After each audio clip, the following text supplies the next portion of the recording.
이곳은 미국 옐로스톤 국립공원입니다. 세계적인 캠핑 명소죠.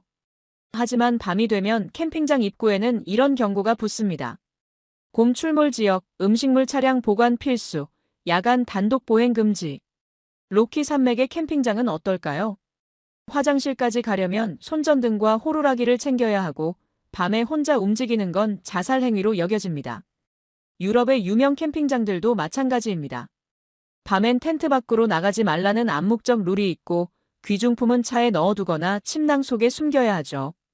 그런데 한 나라만은 완전히 달랐습니다. 영하의 겨울, 도심 한복판 강변에서 가족들이 텐트를 치고 여성 혼자 캠핑하며 노부부가 차박을 즐기는 나라. 심지어 캠핑장 화장실이 호텔급이고 전기 콘센트에 와이파이까지 터지는 곳. 미국의 유명 캠핑 유튜버조차 이건 캠핑이 아니라 문명이라며 혀를 내둘렀습니다. 과연 이 나라는 어떻게 이런 게 가능한 걸까요? 지금 바로 그 놀라운 현장으로 들어가 보겠습니다. 잠깐만요. 혹시 지금 어디서 듣고 계신가요? 구독과 좋아요 미리 눌러주시면 건강하고 행복한 기운 듬뿍 받으실 거예요. 저는 로라 맥클레인입니다. 미국에서 온 생태학 교수예요. 대학에서 도시 하천 생태를 가르치고 있고 CNN 다큐멘터리 자문도 하고 있습니다. 그리고 제게는 또 다른 일이 있어요. 캠핑 유튜버죠. 구독자가 300만 명 정도 됩니다. 주로 미국 전역의 캠핑장을 돌아다니며 리뷰하고 텐트 치는 법이나 야생 생존 팁을 올리는 채널이에요. 솔직히 말하면 미국에서 캠핑은 늘 긴장됩니다. 곰이 나타날 수도 있고 밤에 화장실 가려면 손전등 필수고 혼자 다니는 건 위험하다는 게 상식이죠. 하지만 저는 자연을 사랑해요. 그래서 계속 나갑니다. 위험을 감수하고서라도요. 1월 초순이었어요. CNN에서 연락이 왔습니다. 서울 한강 겨울 생태 다큐 제작하는데 자문 겸 출연 어떻습니까? 저는 바로 승낙했어요. 한국이요? 관심 있었거든요. 인터넷에서 본 적 있었어요. 한강 겨울 철새 사진들을요. 그런데 솔직히 반신반의였습니다. 도심 한복판에 철새가 있다고요? 겨울에요? 좀 의심스러웠죠. 그리고 개인적으로는 제 유튜브 콘텐츠도 만들고 싶었어요. 한국에서 겨울 캠핑 해보기. 미국 구독자들이 좋아할 것 같았거든요. 인천공항에 도착했습니다. 1월 7일 저녁이었어요. 공항을 나서자 공기가 차갑게 얼굴을 쳤습니다. 겨울이구나. 진짜 추운 겨울이네요. 택시를 탔어요. 호텔로 향했습니다. 기사님이 영어로 말을 걸었어요. 첫 방문이세요? 네. 겨울 한국 좋아하실 거예요. 안전하고 깨끗하거든요. 저는 그냥 미소만 지었어요. 안전하다는 말은 어느 나라나 하니까요. 호텔에 도착해서 짐을 풀고 노트북을 열었습니다. 내일 일정을 확인했어요. 오후 7시 청계천 현장 미팅. 청계천이요. 도심 하천이라고 들었어요. 복원된 곳이라고 하더군요. 저는 약간 회의적이었습니다. 도심 하천 복원은 대부분 실패하거든요. 미국에서는요. 물만 흐르게 만들어 놓고 생태는 죽어 있는 경우가 대부분이죠. 다음 날 저녁이었어요. 촬영팀과 함께 청계천으로 갔습니다. CNN 쪽에서 브래들리 쇼라는 프로듀서가 왔어요. 50대 중반쯤 돼 보이는 남자였는데 첫인상부터 좀 불편했습니다. 로라 교수, 여기서 뭘 찍겠다는 거예요? 그냥 인공수로 아닌가요? 그의 말투에는 비꼼이 묻어 있었어요. 저는 대답하지 않았습니다. 일단 보고 판단하려고요. 청계천 입구에 도착했습니다. 계단이 보였어요. 아래로 내려가는 계단이었죠. 밤이었습니다. 7시 반이었어요. 어두웠습니다. 하지만 조명이 켜져 있었어요. 계단마다 불빛이 있었고 물가 쪽도 은은하게 밝았습니다. 계단을 내려갔어요. 한 계단씩 천천히요. 물소리가 들렸습니다. 맑았어요. 겨울 공기 속에서 물소리가 더 또렷하게 들렸습니다. 계단 끝에 도착했어요. 청계천이었습니다. 저는 멈춰섰어요. 사람들이 걷고 있었어요. 밤 7시 반인데요. 겨울인데요. 도심 하천을 사람들이 산책하고 있었습니다. 브래들리가 비웃듯 말했어요. 봐요, 그냥 산책로잖아요. 생태고 뭐고 없어 보이는데요. 저는 대답하지 않았습니다. 시선을 물가로 옮겼어요. 조명 아래 물이 흐르고 있었습니다. 얼지 않았어요. 겨울인데 물이 얼지 않았습니다. 그때 뭔가 움직였어요. 큰 새였습니다. 물가에 서 있었어요. 긴 다리로 미동도 없이 서 있었죠. 외가리였어요. 저는 숨을 멈췄습니다. 도심 한복판에요. 밤 7시 반에요. 사람들이 지나다니는데요. 외가리가 서 있었습니다. 물속을 들여다보니 작은 물고기 떼가 반짝이는 게 보였어요. 저거 진짜예요? 제가 물었습니다. 한국인 스태프가 대답했어요. 네, 진짜예요. 여기 매일 와요. 브래들리가 코웃음을 쳤습니다. 펌프로 물 돌리는 거 아닌가요? 자연이라고 하기엔. 그 순간이었어요. 출근길로 보이는 시민 한 명이 외가리 근처를 지나가다가 속도를 늦췄습니다. 발소리를 죽였어요. 새를 놀라게 하지 않으려는 듯 했죠. 다른 사람도 마찬가지였습니다. 외가리 근처를 지날 때는 모두가 조용히 걸었어요. 사진을 찍으려고 들이대는 사람도 없었고, 소리를 지르는 사람도 없었습니다. 저는 그 장면을 오래 봤어요. 미국이었다면 불가능한 장면이었습니다. 도심에 야생새가 있으면 사람들이 몰려들어서 사진 찍고 먹이 주려고 하고 결국 새가 도망가거든요. 그런데 여기는 달랐어요. 사람들이 새를 피해서 조용히 걸었습니다. 도심인데 너무 조용해요. 제가 중얼거렸습니다. 한국인 스태프가 웃으며 말했어요. 여기 사람들 새 보호하는 거 익숙해요. 20년 넘었거든요. 20년이요? 그럼 이게 일회성이 아니라는 거잖아요. 지속되고 있다는 거잖아요. 저는 카메라를 꺼냈습니다. 촬영을 시작했어요. 외가리를 찍고 물고기를 찍고 조용히 걷는 사람들을 찍었습니다. 브래들리가 옆에서 투덜댔어요. 이거 나중에 편집하면서 배경음 넣어야겠네요. 너무 조용해서 지루할 것 같은데요. 저는 그의 말을 무시했습니다. 조용한 게 바로 포인트인데요. 밤에 도심 하천이 이렇게 평화롭다는 게 얼마나 대단한 건지 그는 모르는 것 같았어요. 앞으로 걸었습니다.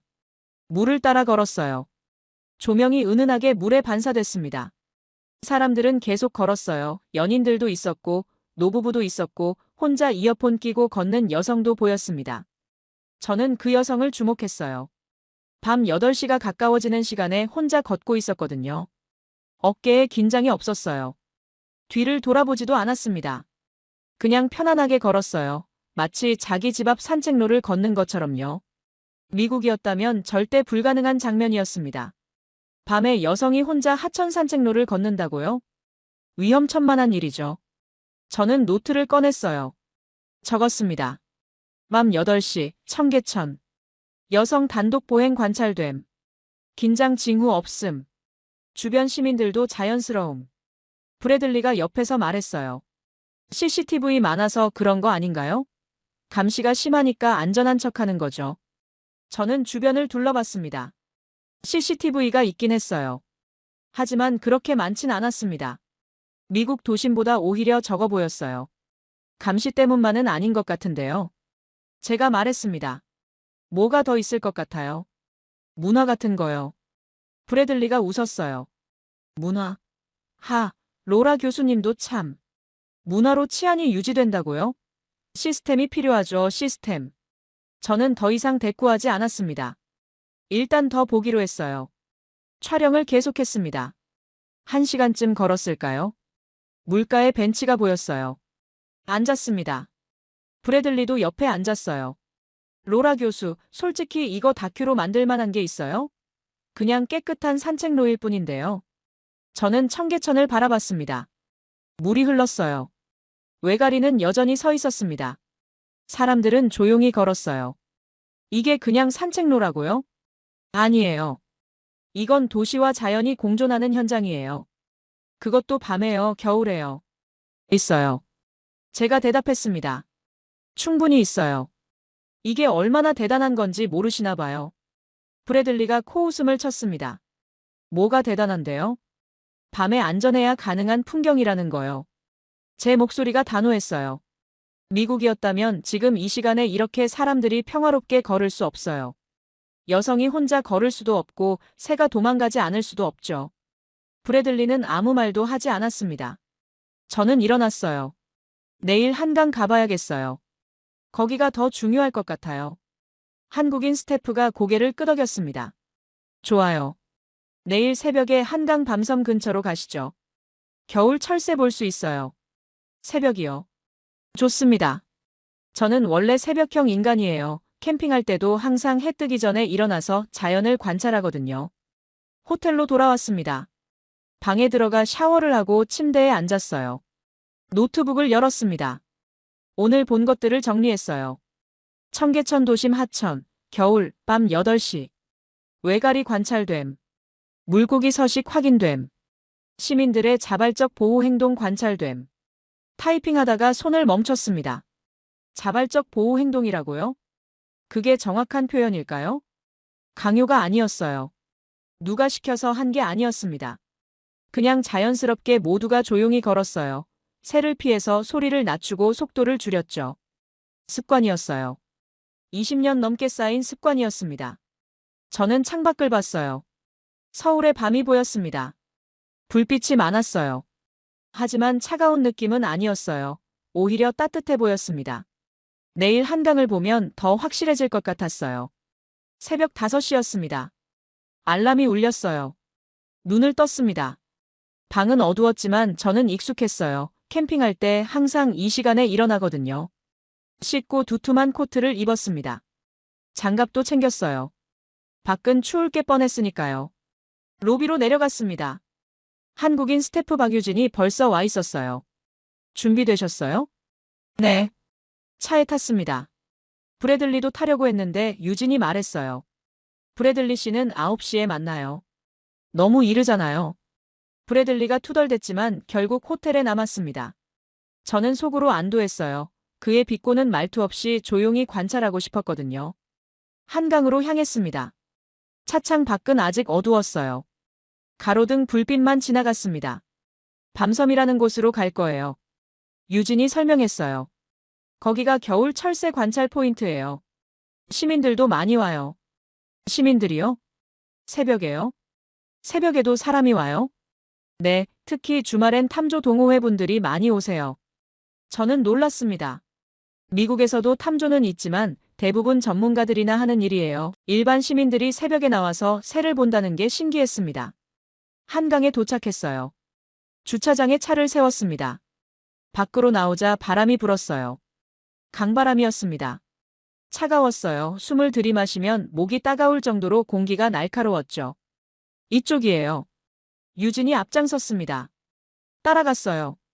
강변으로 걸어갔습니다. 하늘이 조금씩 밝아지고 있었어요. 멀리 강이 보였습니다. 넓었어요. 청계천보다 훨씬 넓었고 물이 검게 흐르고 있었습니다. 조망 포인트에 도착했어요. 이미 사람들이 몇 명 와 있었습니다. 망원경을 들고 있었어요. 카메라도 있었습니다. 조용했어요. 아무도 큰 소리를 내지 않았고 서로 속삭이듯 대화하고 있었습니다. 한 남성이 저희 쪽으로 왔어요. 60대 후반쯤 돼 보이는 분이었습니다. 처음 오셨어요? 유진이 대답했어요. 네, 미국에서 오신 생태학 교수님이세요. 남성이 웃으며 손을 내밀었습니다. 최명수입니다. 저도 새 보러 자주 와요. 악수를 했어요. 로라 맥클레인이에요. 반갑습니다.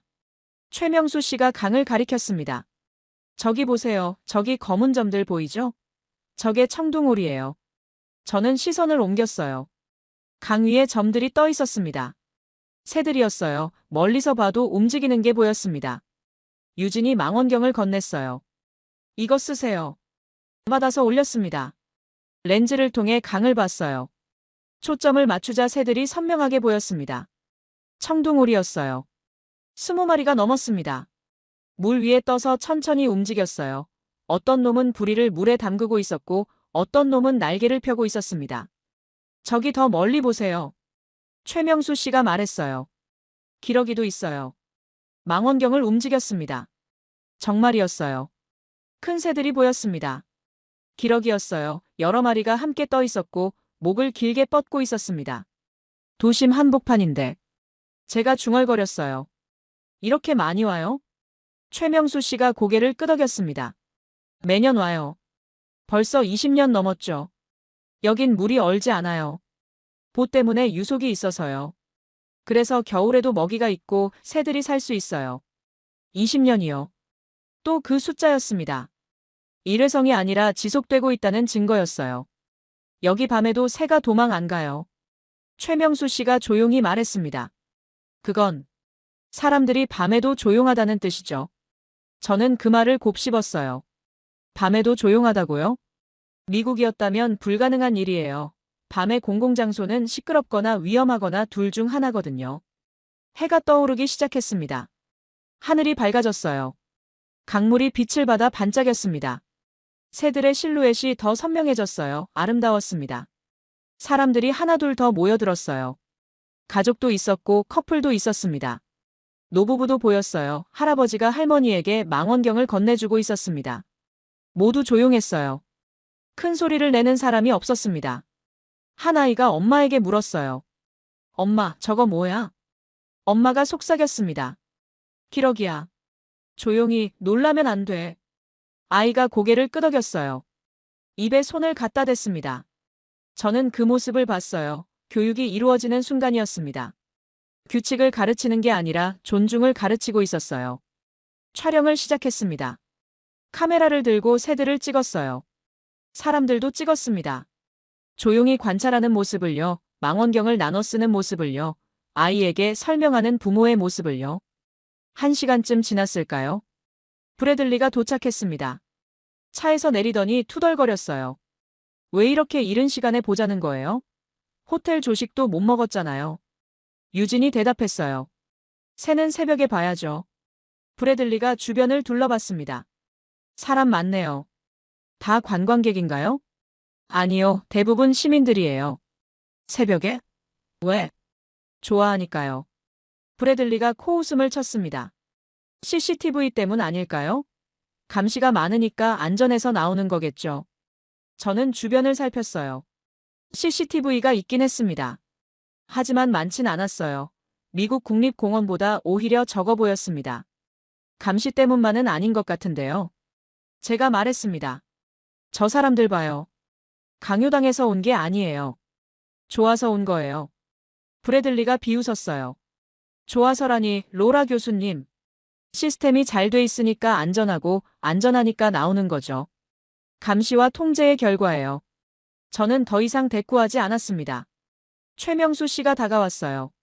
저기 봐요. 손가락이 가리키는 곳을 봤습니다. 외가리 한 마리가 물가에 서 있었어요.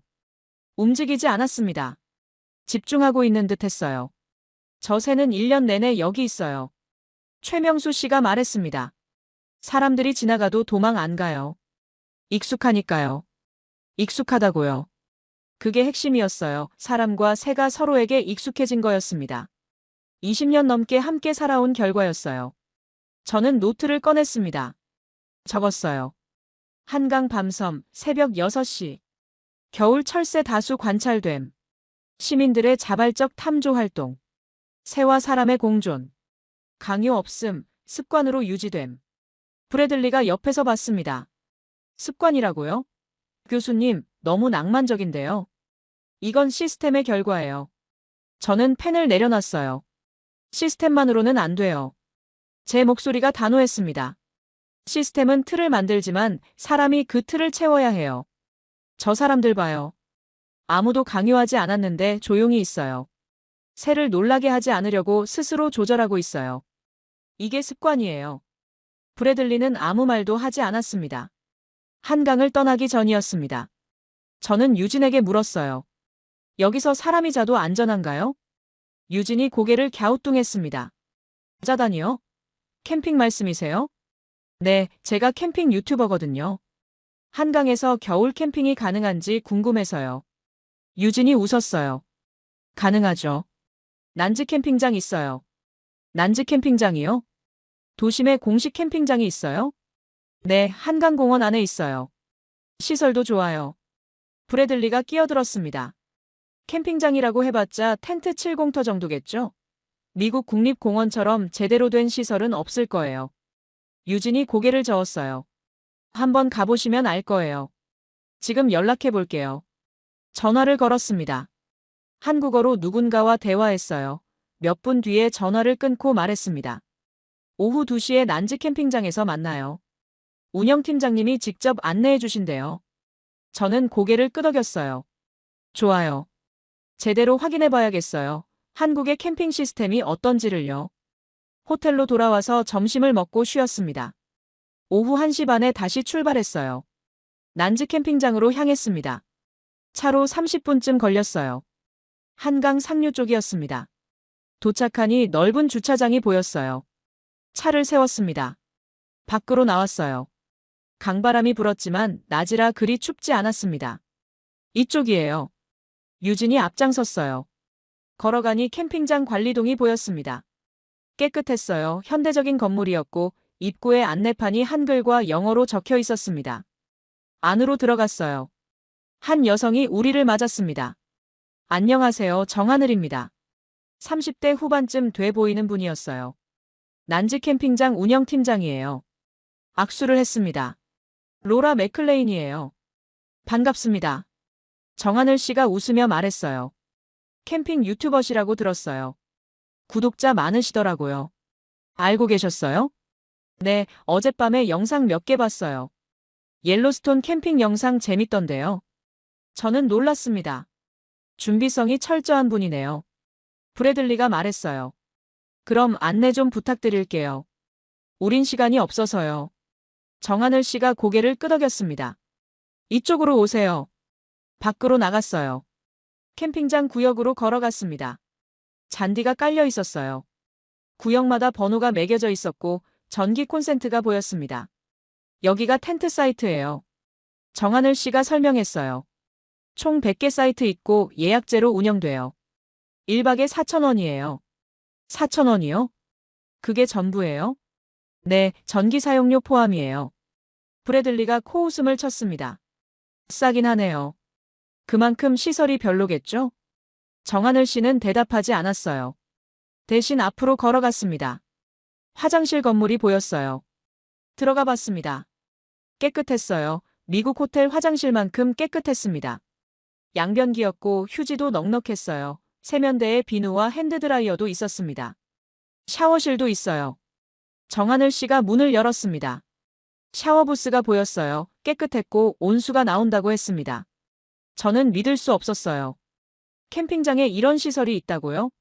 미국 국립공원 캠핑장은 화장실도 낙후됐고 샤워는 꿈도 못 꾸는데요. 겨울에도 운영되나요? 제가 물었습니다. 네, 연중 운영이에요. 겨울엔 예약이 좀 줄긴 하지만요. 브래들리가 의심스러운 눈으로 말했어요. 겨울에 누가 밖에서 자요? 위험하잖아요. 정하늘 씨가 고개를 저었습니다. 위험하지 않아요. 전기장판 쓰고 난방 텐트 치면 괜찮아요. 그리고 말을 멈추고 주변을 가리켰어요. 여기 안전해요. 야간 조명 다 켜지고 관리 인력 24시간 상주해요. 저는 주변을 둘러봤습니다. 조명 기둥이 보였어요. CCTV도 있었습니다. 하지만 눈에 띄게 많진 않았어요. 필요한 곳에만 있었습니다. 밤에 혼자 다녀도 안전한가요? 네, 여성 혼자 오시는 분들도 많아요. 브래들리가 비웃었습니다. 그건 좀 과장 아닌가요? 밤에 여성이 혼자 캠핑을? 정하늘 씨가 브래들리를 봤어요. 표정이 단호했습니다. 과장 아니에요. 통계 보여드릴까요?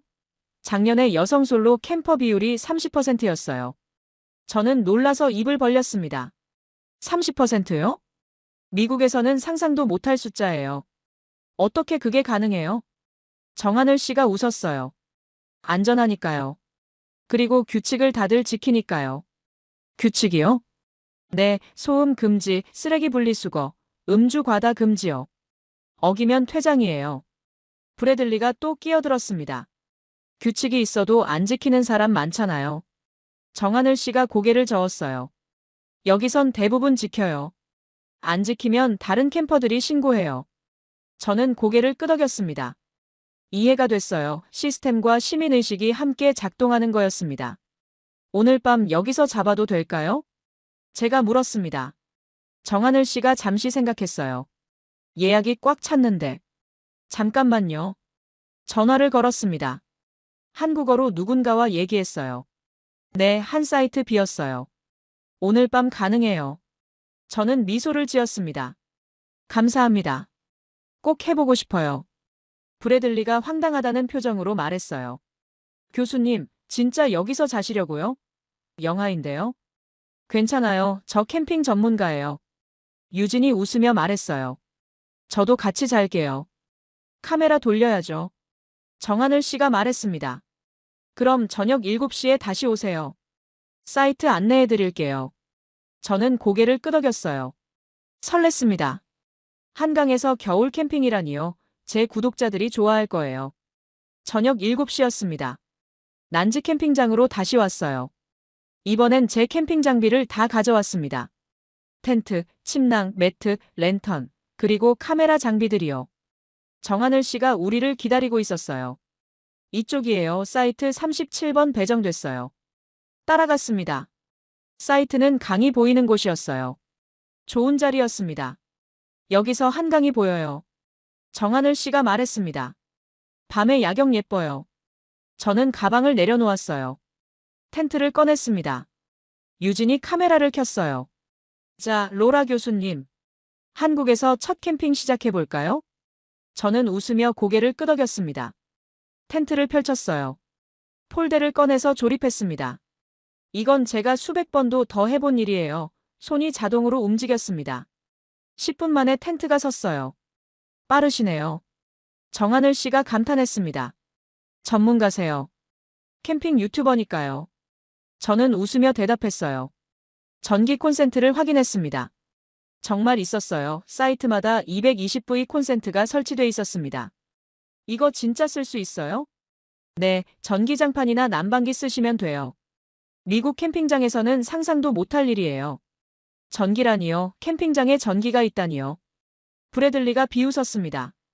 이건 캠핑이 아니라 글램핑 아닌가요? 전기까지 쓰면서 무슨 캠핑이에요? 저는 대꾸하지 않았어요. 대신 주변을 둘러봤습니다. 다른 사이트에도 텐트들이 쳐져 있었어요. 가족 단위가 많았습니다. 아이들이 뛰어놀고 있었어요.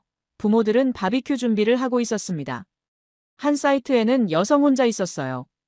텐트 앞에 앉아서 책을 읽고 있었습니다. 편안해 보였어요. 두려워하는 기색이 전혀 없었습니다. 저 여성분 혼자 오신 거예요? 제가 물었습니다. 정하늘 씨가 고개를 끄덕였어요. 네, 솔로 캠퍼세요. 자주 오시는 분이에요. 밤에 무섭지 않나요?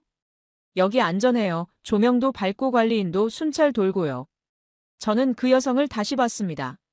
정말 평화로워 보였어요. 미국이었다면 절대 볼 수 없는 장면이었습니다.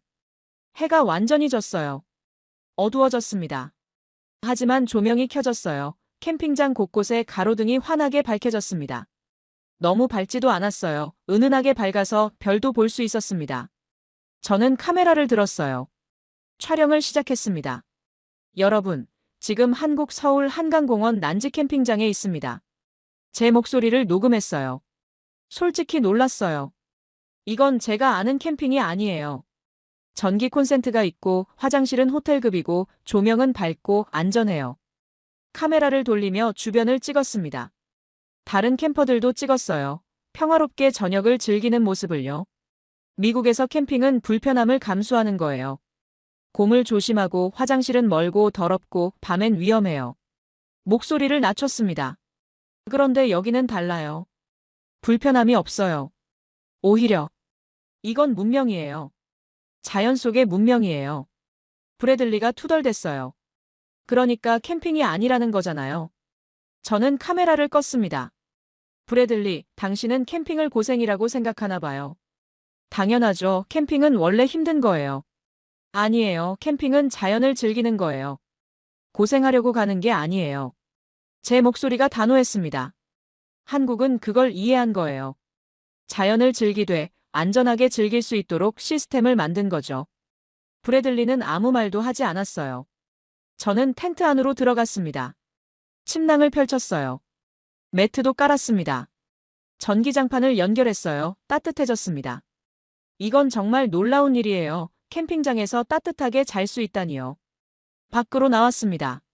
랜턴을 켰어요. 하늘을 올려다봤습니다. 별이 보였어요. 많지는 않았지만 몇 개 반짝이고 있었습니다. 도심이라 별이 잘 안 보이는 건 어쩔 수 없었어요. 하지만 강바람이 불고 물소리가 들리고 평화로웠습니다. 정하늘 씨가 인사했어요. 편히 쉬세요. 필요한 거 있으면 관리동으로 연락하시고요. 감사합니다.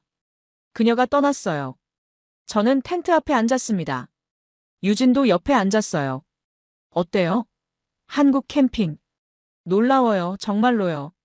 제 목소리에 감탄이 묻어났습니다. 미국에서는 절대 이럴 수 없어요.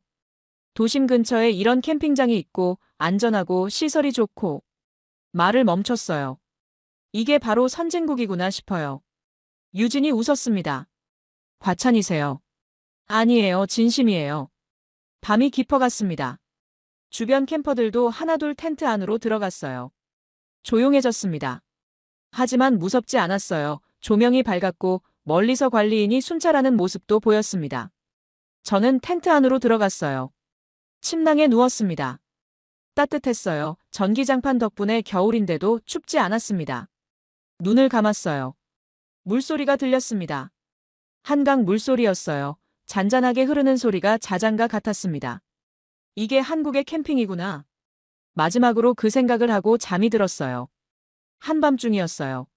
눈을 떴습니다. 시계를 봤어요. 새벽 2시였습니다. 텐트 밖에서 소리가 들렸어요. 발소리였습니다. 저는 귀를 기울였어요. 누군가 걷고 있었어요. 천천히 걷는 소리였습니다. 미국이었다면 긴장했을 거예요. 한밤중에 텐트 근처를 누가 걷는다면 위험 신호니까요. 하지만 여기서는 달랐어요. 관리인 순찰이겠거니 생각하고 다시 눈을 감았습니다. 아침이었습니다. 햇살이 텐트를 비췄어요. 눈을 떴습니다. 시계를 봤어요. 7시였습니다. 침낭에서 나왔어요. 텐트 밖으로 나갔습니다. 공기가 차갑게 얼굴을 쳤어요. 숨을 들이마시니 목이 상쾌했습니다. 주변을 봤어요. 다른 텐트들도 조용했습니다. 아직 자고 있는 듯 했어요. 한강이 보였어요. 아침 햇살을 받아 반짝였습니다. 아름다웠어요. 유진이 텐트에서 나왔습니다. 잘 주무셨어요? 네, 놀랍게도요. 제가 웃으며 대답했어요. 영하인데 따뜻하게 잤어요. 전기장판 덕분이죠. 저는 고개를 끄덕였습니다. 화장실에 갔어요. 여전히 깨끗했습니다. 밤새 누가 청소한 듯 했어요. 휴지도 다시 채워져 있었고 세면대도 물기 하나 없이 깨끗했습니다. 세수를 했어요. 물이 따뜻했습니다. 거울을 봤어요. 제 얼굴이 편안해 보였습니다. 잘 잤다는 증거였어요. 밖으로 나왔습니다. 브래들리가 관리동 쪽에서 걸어오고 있었어요. 교수님, 밤에 괜찮으셨어요? 네, 왜요? 무섭지 않으셨어요? 밤에 혼자 밖에서 자는데. 저는 웃었습니다. 무서울 게 뭐가 있어요? 안전한데. 그래도. 브래들리가 말을 흐렸어요. 이상하네요. 아무 일도 안 일어났네요. 당연하죠. 여기 안전하니까요. 저는 단호하게 말했습니다. 미국에서는 밤에 뭔가 일어날까봐 긴장하면서 자잖아요. 곰이 올까, 누가 올까, 도둑이 들까. 목소리를 낮췄어요. 그런데 여기는 그런 게 없어요. 아무 일도 안 일어나요. 그게 한국의 밤이에요. 브래들리는 아무 말도 하지 않았습니다. 사이트로 돌아왔어요. 텐트를 정리하기 시작했습니다. 침낭을 말았어요. 매트도 접었습니다. 텐트를 걷었어요. 폴대를 분리하고 천을 접었습니다. 20분 만에 다 정리했어요. 주변을 둘러봤습니다. 쓰레기가 있는지 확인했어요. 하나도 없었습니다. 다 가방에 넣었거든요. 분리수거함으로 갔어요. 쓰레기를 분리해서 버렸습니다. 플라스틱, 캔, 일반 쓰레기로 나눠서요. 다른 캠퍼들도 똑같이 하고 있었어요. 아무도 아무렇게나 버리지 않았습니다. 정하늘 씨가 다가왔습니다. 어떠셨어요? 완벽했어요. 정말로요. 제 목소리에 진심이 담겼습니다. 이런 캠핑장 처음 봤어요. 안전하고 깨끗하고 편하고. 말을 이었어요. 그런데 자연도 느낄 수 있어요. 이게 어떻게 가능한 거죠? 정하늘 씨가 웃었습니다. 시스템과 시민의식이 함께 만든 거예요. 시민의식이요? 네, 규칙을 지키는 게 당연하다고 생각하는 문화요. 저는 고개를 끄덕였어요. 이해가 됐습니다. 아무리 좋은 시스템이 있어도 사람들이 안 지키면 무너지거든요. 감사합니다. 좋은 경험이었어요. 또 오세요. 정하늘 씨가 손을 흔들었습니다. 저는 가방을 들고 주차장으로 걸어갔어요. 뒤돌아봤습니다. 난지 캠핑장이 보였어요. 한강이 흐르고 텐트들이 보이고 평화로웠습니다. 이곳에서 배운 게 많았어요. 캠핑은 고생이 아니라는 것, 자연과 문명이 공존할 수 있다는 것, 안전은 시스템과 사람이 함께 만든다는 것을요. 차에 탔습니다. 유진이 운전했어요. 이제 어디 가요? 청계천으로 다시 가고 싶어요. 제가 말했습니다. 처음 봤던 곳으로요. 다시 보고 싶어요. 알겠어요. 차가 출발했습니다. 저는 창밖을 봤어요. 한강이 멀어지고 있었습니다. 감사한 마음이 들었어요. 이 도시에, 이 시스템에, 이 사람들에게요. 오후였어요. 청계천에 도착했습니다. 어제 왔던 그 계단이었어요. 내려갔습니다. 낮의 청계천은 밤과 달랐어요. 더 많은 사람들이 걷고 있었고 햇살이 물에 반짝였습니다. 물가로 갔어요. 외가리가 여전히 있었습니다. 어제 봤던 그 자리에 서 있었어요. 미동도 없이 물을 바라보고 있었습니다. 젖에 계속 여기 있네요. 제가 말했습니다. 유진이 웃었어요. 여기가 집이니까요. 집이라고요. 그 말이 마음에 와닿았어요. 도심 한복판이 야생동물의 집이 될 수 있다니요. 최명수 씨가 보였어요. 어제 한강에서 만났던 그분이었습니다. 쌍안경을 들고 계셨어요. 또 뵙네요. 제가 인사했습니다. 최명수 씨가 웃으며 고개를 끄덕였어요. 캠핑 잘하셨어요? 네, 어떻게 하셨어요? 정하늘 씨한테 들었어요. 외국인 교수님이 난지에서 자신다고. 저는 웃었습니다. 좋았어요, 정말로요. 최명수 씨가 물가를 가리켰어요. 저기 보세요. 시선을 옮겼습니다. 물고기들이 헤엄치고 있었어요. 낮이라 더 선명하게 보였습니다. 저 물고기들 여기 사는 거예요? 네, 20년 넘었죠. 또 20년이었어요. 어떻게 이렇게 오래 유지될 수 있죠? 제가 물었습니다. 최명수 씨가 잠시 생각했어요. 여긴 쓰레기보다 눈이 먼저 녹아요. 네. 겨울에 눈 오잖아요. 그럼 여기도 하얗게 덮여요. 그가 주변을 가리켰습니다. 그런데 눈이 녹으면 땅이 깨끗해요. 쓰레기가 없어요. 저는 그 말의 의미를 이해했어요. 사람들이 쓰레기를 버리지 않는다는 뜻이었습니다. 다들 치우나요? 아니요, 애초에 안 버려요. 최명수 씨가 미소 지었습니다. 처음부터 버리지 않으면 치울 필요도 없죠. 저는 주변을 둘러봤어요. 정말이었습니다. 바닥이 깨끗했어요. 휴지 하나, 플라스틱 하나 보이지 않았습니다. 점심시간이라 사람들이 많았는데도 말이에요. 미국이었다면 제가 중얼거렸습니다. 쓰레기 천지일 거예요. 최명수 씨가 고개를 끄덕였어요. 문화의 차이죠. 어떻게 이런 문화가 만들어진 거예요? 오래 걸렸어요. 처음엔 안 됐죠. 쓰레기도 많이 나왔고요. 그가 계단을 가리켰습니다. 그런데 시간이 지나면서 바뀌었어요. 캠페인도 하고 교육도 하고 그러다 보니 습관이 된 거죠. 습관이요. 그 단어가 계속 나왔어요. 청계천에서도 한강에서도 캠핑장에서도요. 브래들리가 말했습니다. 그래도 감시가 있으니까 그런 거 아닌가요? 최명수 씨가 고개를 저었어요. 감시 때문이 아니에요. 존중 때문이죠. 존중이요? 네, 이곳을 존중하고 다른 사람을 존중하고 자연을 존중하는 거예요. 그의 목소리가 차분했습니다. 그게 문화예요. 저는 노트를 꺼냈습니다. 적었어요. 한국의 공공공간 시스템 시민의식 존중의 문화 지속 가능한 공존. 최명수 씨가 제 노트를 봤어요. 잘 정리하셨네요. 감사합니다. 많이 배웠어요. 저는 진심으로 말했습니다. 이번 여행에서 가장 큰 배움이에요. 자연을 사랑하는 것만으로는 부족해요. 존중하고 함께 사는 법을 배워야 하는 거죠. 최명수 씨가 미소 지었습니다. 그걸 아셨으면 됐어요. 저는 청계천을 다시 봤어요. 물이 흐르고 새가 서 있고 사람들이 조용히 걸었습니다. 완벽한 공존이었어요.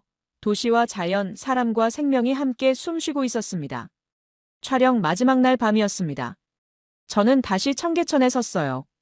일주일 전 처음 왔던 그 자리였습니다. 하지만 지금은 달랐어요. 일주일 전과 완전히 다른 마음으로 서 있었습니다. 조명이 물에 반사됐어요. 사람들이 걷고 있었습니다. 외가리는 여전히 물가에 서 있었어요. 이제는 익숙한 친구 같았습니다. 유진이 카메라를 켰어요. 로라 교수님, 마지막 멘트 해주세요. 저는 카메라를 봤습니다. 깊이 숨을 들이마셨어요. 일주일 전에 이곳에 왔을 때 목소리를 가다듬었습니다. 저는 회의적이었어요. 도심 한복판에 생태가 있다고, 겨울에 철새가 온다고 믿기 어려웠죠. 잠시 멈췄어요. 그런데 제가 틀렸어요. 완전히요. 청계천을 가리켰습니다. 이 도시는 자연을 보호해서 안전한 게 아니에요. 사람을 신뢰해서 안전한 거예요. 목소리에 힘이 들어갔습니다. 시스템만으로는 안 돼요. 아무리 좋은 법이 있고 CCTV가 있고 경찰이 있어도 사람들이 지키지 않으면 무너져요. 한강을 생각했습니다. 그런데 이곳 사람들은 지켜요. 강요 없이 습관으로 문화로요. 난지 캠핑장도 떠올랐어요. 저는 캠핑 유튜버예요. 미국 전역의 캠핑장을 다녔죠. 하지만 한국만큼 안전하고 편한 곳은 본 적 없어요.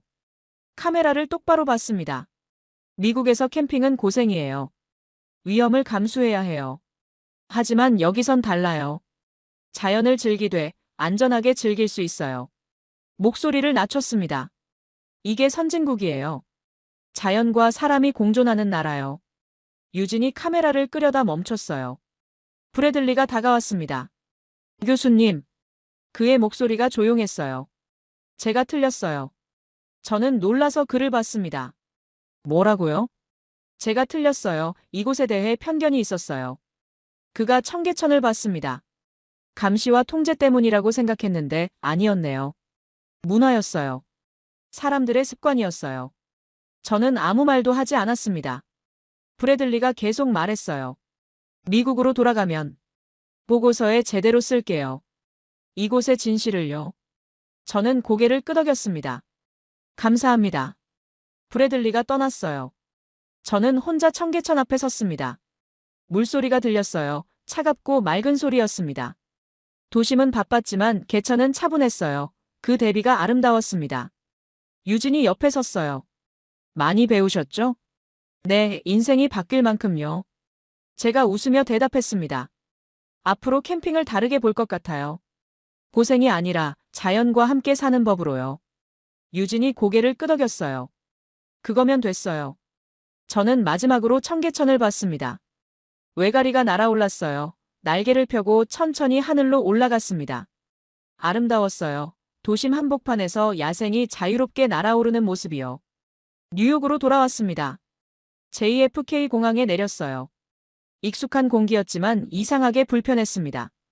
긴장감이 느껴졌어요. 서울과 달랐습니다. 집으로 돌아왔어요. 짐을 풀고 샤워를 했습니다. 노트북을 열었어요. CNN 보고서를 써야 했습니다. 커서가 깜빡였어요. 저는 타이핑을 시작했습니다. 서울 한강 겨울 생태 및 공공안전 시스템 보고서. 제목을 쓰고 본문으로 들어갔어요. 서울은 자연을 멀리 두지 않았다. 첫 문장이었습니다. 대신 가까이 두되 조심스럽게 대했다. 손이 빨라졌어요. 청계천은 도심 한복판에 있지만 생태계가 살아있다. 외가리, 물고기, 겨울 철새들이 20년 넘게 이곳을 집으로 삼고 있다. 계속 썼습니다. 한강은 도시의 중심을 흐르지만 시민들의 안전한 휴식처다. 밤에도 사람들이 걷고 캠핑하고 자전거를 탄다. 난지 캠핑장을 떠올렸어요. 난지 캠핑장은 캠핑의 개념을 바꿨다. 고생이 아니라 안전한 자연 체험이다. 전기, 온수, 깨끗한 화장실, 24시간 관리. 하지만 자연도 느낄 수 있다. 1시간을 썼어요. 관찰한 모든 것을 적었습니다. 시민들의 자발적 질서를, 쓰레기 하나 없는 깨끗함을, 밤의 평온함을, 새와 사람의 공존을요. 마지막 문단에 도달했어요. 결론, 서울의 성공은 시스템만이 아니다. 손을 멈췄습니다. 시민을 신뢰했고 시민이 그 신뢰에 응답했다. 20년 이상 지속된 이 관계가 오늘의 안전과 생태를 만들었다. 마지막 문장을 썼어요. 캠핑이 위험하지 않은 나라. 그건 자연이 아니라 사람이 선진국이라는 증거다. 저장했습니다. 파일을 닫았어요. 창밖을 봤습니다. 뉴욕의 밤이었어요. 불빛이 많았지만 차갑게 느껴졌습니다. 서울이 그리웠어요. 다음 날이었습니다. CNN 본사에서 회의가 있었어요. 보고서를 제출했습니다. 프로듀서들이 읽었어요. 침묵이 흘렀습니다. 로라. 한 프로듀서가 고개를 들었어요. 이거 진짜예요? 네, 제가 직접 봤어요. 일주일 동안요. 믿기 어려운데요. 저도 처음엔 그랬어요. 하지만 사실이에요. 다른 프로듀서가 말했습니다. 다큐 만들죠. 이건 큰 이슈예요. 저는 고개를 끄덕였어요. 영상도 다 찍었어요. 청계천, 한강, 난지 캠핑장 전부요. 좋아요. 2월 안에 방영합시다. 회의가 끝났습니다. 저는 사무실로 돌아왔어요. 제 유튜브 채널을 열었습니다. 한국에서 찍은 영상들을 업로드하기 시작했어요. 첫 번째 영상 제목은 이렇게 지었습니다. 미국 캠퍼가 충격받은 한국 캠핑장의 비밀. 업로드했어요. 두 번째 영상은요. 도심 한복판에 야생동물이 사는 나라. 세 번째는요. 영하에서 텐트 쳤는데 따뜻했던 이유. 영상들이 올라갔습니다. 반응이 빠르게 왔어요. 댓글이 달리기 시작했습니다. 진짜예요? 캠핑장에 전기가 있어요? 저도 가보고 싶어요. 한국 안전하다는 소문 들었는데 진짜였네요. 조회수가 올라갔어요. 빠르게 올라갔습니다. 일주일 만에 각 영상이 100만 뷰를 넘었어요. 구독자들이 열광했습니다. 로라, 한국 다시 가세요. 겨울 캠핑 시리즈 더 만들어주세요. 저는 웃었어요. 다시 가고 싶었습니다. 정말로요. 한 달 뒤였습니다. CNN 다큐가 방영됐어요. 한강 도시와 자연이 공존하는 법. 시청률이 높았습니다. 소셜미디어에서 화제가 됐어요. 다른 나라 언론들이 관심을 가졌습니다. BBC에서 연락이 왔어요. 로라 교수님, 인터뷰 가능하세요? 네. 독일, 프랑스, 캐나다에서도 연락이 왔습니다. 모두 같은 질문을 했어요. 어떻게 그게 가능해요? 저는 같은 답을 했습니다. 시민을 신뢰하세요. 그럼 시민이 응답할 거예요. 강연 요청도 들어왔어요. 컬럼비아 대학이었습니다. 생태학과 학생들 앞에서 강연했어요. 자연을 사랑하는 것만으로는 부족합니다. 제 목소리가 강의실에 울렸어요. 존중해야 해요. 함께 사는 법을 배워야 합니다. 학생들이 집중했습니다. 서울은 그걸 보여줬어요. 도시와 자연이 적이 아니라 친구가 될 수 있다는 걸요. 박수가 터졌어요. 강연이 끝나고 한 학생이 물었습니다. 교수님, 미국도 그렇게 될 수 있을까요? 저는 잠시 생각했어요. 될 수 있어요. 확신을 담아 말했습니다. 하지만 시간이 걸릴 거예요. 시스템을 바꾸고 문화를 만들고 신뢰를 쌓아야 하니까요. 학생이 고개를 끄덕였어요. 집으로 돌아왔습니다. 노트를 펼쳤어요. 서울에서 적었던 것들이 가득했습니다. 마지막 페이지에 새로운 문장을 적었어요. 나는 한국에서 희망을 봤다. 자연과 사람이 공존할 수 있다는 희망을. 캠핑이 고생이 아니라 기쁨이 될 수 있다는 희망을. 손이 떨렸습니다. 언젠가 미국도 그렇게 되길. 노트를 덮었어요. 창밖을 봤습니다. 뉴욕의 밤이었지만 더 이상 차갑게 느껴지지 않았어요. 언젠가 여기도 바뀔 거예요. 서울처럼요. 시민을 신뢰하고 자연을 존중하고 함께 사는 법을 배우면요. 저는 미소 지었습니다. 다음 달에 다시 서울로 갈 예정이에요. 이번엔 봄 한강을 보러요. 벚꽃이 피는 강변을요. 기대됩니다.